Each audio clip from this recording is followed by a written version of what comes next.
दे सलामी इस तिरंगे को जिससे तेरी शान है, सिर हमेशा ऊंचा रखना इसका जब तक दिल में जान है।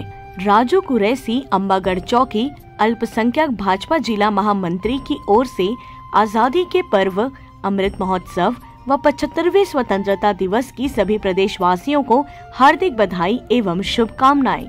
अंबागढ़ चौकी, राजू कुरैशी, अंबागढ़ चौकी, अल्पसंख्यक भाजपा जिला महामंत्री। स्वतंत्रता दिवस की समस्त देशवासियों को हार्दिक बधाई और शुभकामनाएं। जय हिंद।